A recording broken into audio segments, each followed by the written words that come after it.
कि 5G technology बहुत ही एक इंटरेस्टिंग टेक्नोलॉजी है, बहुत ही नई टेक्नोलॉजी है जो 4G से 5G में अपग्रेड हुई है। ये वायरलेस मोबाइल टेक्नोलॉजी है, high amount of data transmit करेगी from one device to another device.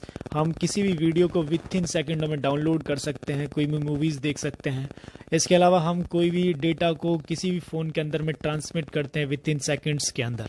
जब हम फ़ोन्स पे जो क्रिकेट मैच वगैरह देखते हैं जो थोड़ा सा लेट चलता है फ्रॉम जहाँ पे वो एक्चुअली में होता है क्रिकेट गेम्स या कोई भी लाइव जो चीज़ हम देखते हैं वो एक्चुअली में थोड़ी सी लेट चलती है, आती है हमारे फ़ोन्स में, वो अब आपको बिल्कुल एकदम लाइव देखने को मिलेगी। चाहे वो फ़ोन्स हो, चाहे कोई सर्जरी कहीं पे हो रही हो, लाइव कुछ भी हम देखेंगे तो बिल्कुल जो एट दैट टाइम वहाँ पे जो हो रहा होगा वही हम देखने को मिलेगा। तो ये एक 5G टेक्नोलॉजी के बेनिफिट्स हैं। इसके अलावा 5G टेक्नोलॉजी का सबसे बड़ा बेनिफिट है कि हाई अमाउंट ऑफ स्पीड्स मिलेगी। अब तक हमें जो 4G टेक्नोलॉजी देता था वो मैक्सिमम 100 Mbps देता था, लेकिन इससे हमें करीब करीब मोर देन 700 Mbps की स्पीड मिलेगी। कुछ लोग तो 10 Gbps भी कहते हैं कि इसकी इतनी स्पीड के आसपास में स्पीड होगी। 5G टेस्टिंग हुआ था सबसे पहले 2013 से इसका प्रयास कंटिन्यू चल रहा है। 2019 में लॉन्च हुआ था। अभी तक मोर देन 70 कंट्रीज जो हैं 5G को यूज़ करती हैं।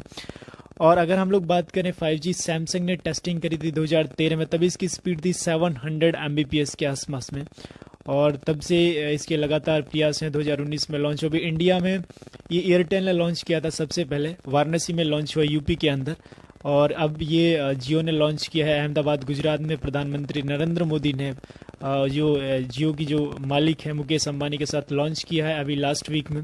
आज इसको समझ में करते हैं कि does it is really harmful to the living species, ये कितनी हार्मफुल है। First of all 5G is a latest network of the wireless technology. It use to transmit data between the appliances like mobile phone between appliances like mobile phone and Bluetooth. 5G work by producing type of energy called electromagnetic radiation. It use higher frequency than the previous wireless network, making it faster and more efficient. Electromagnetic frequency like those producing by the 5G create an area called an electromagnetic field.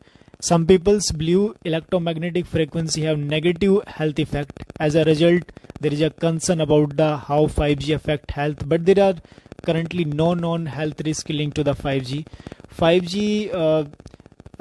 5G जो technology है basically 5G faster mobile communication technology है। This is expected to support the increasing number of the electromagnetic devices and services including the self-driving car, virtual reality appliances and telemedicines, remote surveillance and telesurgeries। यानी इन सब चीज़ों को हम 5G technology में देख सकते हैं जब भी ये हम ऑटो ड्राइव कर सकते हैं कार को, यानी हम कहीं पे बैठे हैं और कार हम कहीं चल रही है तो उसको यूज़ कर सकते हैं in the sensitive area, sensitive zone के अंदर। और दूसरा इंपॉर्टेंट होगा कि टेलीमेडिसिन, जब भी कोई सर्जरी अगर लाइव चल रही है तो उसको हम लाइव अपने घर पे कहीं बाहर अगर कोई हॉस्पिटल में सर्जरी चल रही है उसको हम लाइव देख सकते हैं विथ इन अ सेकेंड के अंदर कि उसी time exact time what are happening by the doctors, what are happened with the patients, what kind of surgeries happened by the doctors. And telesurgeries में देख सकते हैं, रिमोट सर्विलेंस में हम इसको देख सकते हैं, वर्चुअल रियलिटी में हम इसको देख सकते हैं। तो ये 5G का है। It is a worth nothing that the electromagnetic frequencies are producing by anything that uses electricity. This include the microwaves, power lines और computer. बेसिकली कहने का मतलब दोस्तों ये है कि ये बिल्कुल इलेक्ट्रोमैग्नेटिक वेव्स प्रोड्यूस करेंगी, high amount of electromagnetic wave. ये जस्ट एज इलेक्ट्रिसिटी जैसे प्रोड्यूस करती है और magnetic field effect electromagnetic field effect create करती है। जैसे हम माइक्रोवेव्स का यूज़ करते हैं किसी भी खाने या कुक को गर्म करने के लिए, या पावर लाइन्स में इलेक्ट्रोमैग्नेटिक फील्ड क्रिएट होता है, कंप्यूटर्स के अंदर होता है, तो वैसे ही इसमें भी इलेक्ट्रोमैग्नेटिक फील्ड क्रिएट होगा और उस पर वर्क करेगा, वर्क करती है ये 5G टेक्नोलॉजी। लेकिन हाई अमाउंट ऑफ इलेक्ट्रोमैग्नेटिक्स होंगे। तो अभी तक भी इस चीज़ में भी कोई निकल के नहीं आया है कि जो हम जो माइक्रोवेव्स का यूज़ करते हैं जिससे हम खाना को गर्म करते हैं उसका कोई नेगेटिव इफेक्ट्स नज़र आता है, या पावर लाइंस में कोई रेडिएशंस होता है। तो ये सेम उसी तरह का है। जैसे अगर हम लोग बात करें अब हम कुछ बात करते हैं ऐसे फैक्ट के बारे में जो according to the World Health Organization there is a limited research on the frequencies और यूज इन द 5G। और फर्स्ट ऑफ ऑल अगर कुछ रिसर्च जो हुई है उसकी अगर हम लोग बात करते हैं कि क्या क्या इंटरेस्टिंग रिसर्च हुई है। फर्स्ट ऑफ ऑल एक रिसर्च की अगर हम लोग बात करें तो जो मोबाइल फ़ोन्स में हम जो यूज़ करते हैं उसमें 1.8 से लेकर 2.2 गीगाहर्ट्ज़ के आसपास में फ्रीक्वेंसीज होती हैं, और ये फ्रीक्वेंसीज अफेक्ट करती हैं हमारे टिश्यूज़ को, हीट कर सकती हैं अकॉर्डिंग टू द WHO। लेकिन एक्चुअली में ये कितना हीट करती हैं ये बहुत समझने वाली बात है कि ये जस्ट एक नॉर्मल हीटिंग होती है। इससे हमारी जो स्किन होती है वो थिकनिंग हो सकती है, मतलब, और हमारे जो ब्लड वेसल्स होते हैं, जो ब्लड फ्लोइंग हो सकता है वो माइट भी स्लो होता है, but it will be adjustable. ये ऐसा नहीं है कि परमानेंट हो जाता है या एडजस्टेबल होता है। यानी अगर हमारी कोई किसी फ़ोन चलाने से जैसे हम चलाते हैं और तो लिटिल बिट हीट हो जाता है, वो हमें बहुत ज़्यादा अफेक्ट नहीं करता। उस बहुत सारी जो स्टडी होती हुई हैं वो ये कहते हैं कि अगर वो हमारा फ़ोन या इलेक्ट्रॉनिक डिवाइसेस अगर हीट होती हैं उससे कुछ अमाउंट में ब्लड जो अफेक्ट करता है फ्लो में, और उससे जो हमारी स्किन है वो थिकनिंग हो सकती है, but it will be adjustable at the same time said by the WHO according to the research study in 2017 में जो रिसर्च हुई थी। तो अभी तक इससे रिलेटेड कोई बहुत बड़ा वो नहीं निकल के आया कि what are the exactly happened with this, and tissues पे इस तरह से कोई बहुत बड़ा इफेक्ट नहीं हुआ। Tissues heating is considered to be short term and minimal. The Federal Communication Commissioner also stated that the public is exposed to very low frequencies of the electromagnetic field, and these levels are too low to cause the considering the tissue heating. तो tissue हीटिंग्स बहुत ज़्यादा होती नहीं है इससे, तो इससे कोई ज़्यादा बड़ा इफेक्ट होगा नहीं। दूसरा है कॉग्निटिव फंक्शंस। कॉग्निटिव फंक्शंस के ऊपर अभी बहुत सारी स्टडीज़ होनी बाकी हैं, अभी काफ़ी ज़्यादा इससे स्टडी हुई नहीं है। So they continue to, there is a no solid link. इसमें जो स्टडीज़ हुई हैं उनमें ये आया कि there is no solid link between the electromagnetic field और कॉग्निटिव कंसर्न्स को लेके। लेकिन बड़ी जो मिथ है वो कैंसर्स को लेके। कैंसर्स को लेके एक्चुअल में क्या मिथ है, हम इसको समझने की कोशिश करते हैं, क्योंकि कैंसर लोग बताते हैं कि जब इलेक्ट्रोमैग्नेटिक फ्रीक्वेंसीज निकलती वो हमारे ब्रेन को और हमारे बॉडी में कैंसर डेवलप कर सकती है, ऐसा माना जाता है। लेकिन according to the study research 2018 on other hand ये 2017 में ये माना गया था। According to the research 2017 found the electromagnetic field radiations from the mobile phone are associated with the glioma, a type of brain cancer. मतलब माना गया था कि एक टाइप ऑफ कैंसर हो सकता है, लेकिन ऑन द अदर हैंड ये माना गया था कि did not find A clear associations with high frequency electromagnetic जो फील्ड होती है एंड द ब्रेन ट्यूमर्स। ये तो वहीं 2017 में एक रिसर्च में माना गया था कि it will be cause of cancer, और कोज ऑफ कैंसर हो सकता है। लेकिन दूसरी ही अगले साल जो स्टडी हुई थी उसमें ये माना गया है कि there is no clear cut evidence और link that the high frequency electromagnetic waves create a cause of cancer our tumors in a brain। सो ऐसा कुछ नहीं माना गया था। अगर हम लोग बात करते हैं अब इसके अगले इफेक्ट के बारे में, that is it is harmful to the animals. क्या ये हार्मफुल है?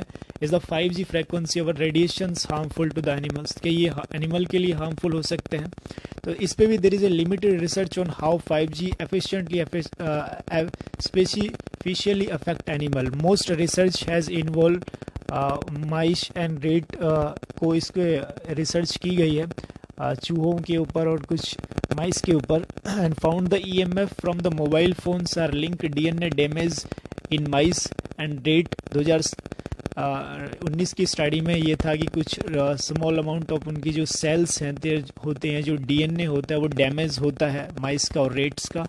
लेकिन अनदर स्टडी 2016 में small study found the EMF of any frequencies can harm the nervous system. कोई भी जो फ्रीक्वेंसी है वो नर्वस सिस्टम को हार्म कर सकती है। ये ज़रूरी नहीं है कि इलेक्ट्रोमैग्नेटिक फोर्सेस, इलेक्ट्रोमैग्नेटिक जो फील्ड होती है वही अफेक्ट करता है। According to the latest research of 2020 research reviews में अगर हम देखें तो also examine how electromagnetic force affect the organism like snail and frogs. The research determine that it is unclear it electromagnetic force have the cognitive effect on the animal. So it is still unclear that is it have the any cognitive effect, it have any negative effect on animals. So ये according to the latest research 2020 है, it is all right now it is also unclear that is any negative effect on the animal species due to the electromagnetic field generated by the 5G radiation, 5G की वजह से जो होगा। तो बहुत सारे लोगों में ये भी मिथ है कि जो कोविड-19 आया था वो भी 5G टेक्नोलॉजी की वजह से आया था। तो ऐसा बिल्कुल भी नहीं है, 5G टेक्नोलॉजी की वजह से नहीं है। आप लोगों का मानना है कि इंडिया में एक नया वायरस आ सकता है, कोविड-19 SARS-2। तो ये बिल्कुल सारे मिथ हैं, यानी अभी तक कोई ऐसा एविडेंस या क्लियर कट स्टडी नहीं हुई है कि इससे कोई इतना बड़ा कोई एविडेंस या कोई चीज़ निकल के नहीं आई जिससे हम लोग ये कह सकते हैं कि इससे ये कोई बीमारी डेवलप होगी या इस तरह से कुछ होगा। ये सारे मिथ्स हैं। एक टाइम था जब लोग मानते थे कि हमारे जो फ़ोन को जो हम एक्चुअली कनेक्ट करते हैं उससे हमारे ब्रेन को ट्यूमर हो सकता है, कैंसर हो सकता है, जब whenever we all talk on phone like this तरह से हम बात करते हैं। तो ये माना गया था, लेकिन वो भी एक मिथ ही था, ऐसा कोई एविडेंस नहीं है। But yes, maybe our mind is little bit disturb whenever we are talk to the phone. जब हम उसको ईयर से लगा के बात करते हैं तो उससे थोड़ा सा हम लिटिल बिट डिस्ट्रैक्ट जरूर होते हैं, ये एक स्टडी में माना गया है। तो this is very real evidence, you know, I am read to all you and this are link from the healthline.com से ये हम स्टडी कर रहे थे ये इसके बारे में। तो मैं आपको यही कहूँगा कि ये सारे मिथ्स हैं। आप अपने 5G हमारे इंडिया में लॉन्च हो गया है, we all are waiting to कब इसके प्लान बनेंगे और कब हम इसको रिचार्ज कराएंगे। And whenever we are looking for high speed internet usage, और हम किसी भी चीज़ को, चाहे वो कोई टेली सर्जरी हो, कोई भी लाइव मैच हो या डाउनलोडिंग हो, so will try to do it within a seconds. और हम कोशिश करेंगे कि हर चीज़ को बिल्कुल एकदम लाइव देख सकें और विदाउट एनी डिले और समथिंग काइंड ऑफ जो हम आजकल देखते हैं कोई भी लाइव प्रसारण के अंदर। तो वो अब हमें इसे छुट्टी मिलेगी। So we all are enjoy of this technology, क्योंकि हम सबको इसका एंजॉय करना चाहिए जब तक इसका कोई ऐसा स्टडी इस पे नहीं होती है कि इसके क्या नेगेटिव इफेक्ट्स हैं। हालांकि 2019 में शायद 2020 के आसपास, 2019-20 में इस पे जूही चावला ने एक केस भी किया था कि 5G टेक्नोलॉजी की वजह से बहुत सारे जो लिविंग स्पीसीज हैं, पर्टिकुलरली स्पैरो का उन्होंने बताया था, या और भी जो बर्ड्स हैं कि वो अफेक्ट हो रहे हैं। तो सुप्रीम कोर्ट ने उसको उनका जो उस पर उल्टा के उन पर जुर्माना लगा दिया था कि ऐसा कोई क्लियर कट एविडेंस नहीं है कि वो अफेक्ट करते हैं किसी भी लिविंग स्पीसीज को। तो अभी हम यही कह सकते हैं कि हम we should all enjoy because the 5G technology very faster technology, we will download any video, any movies within a second, and we can also see anything live without any delay। तो ये सब होगा।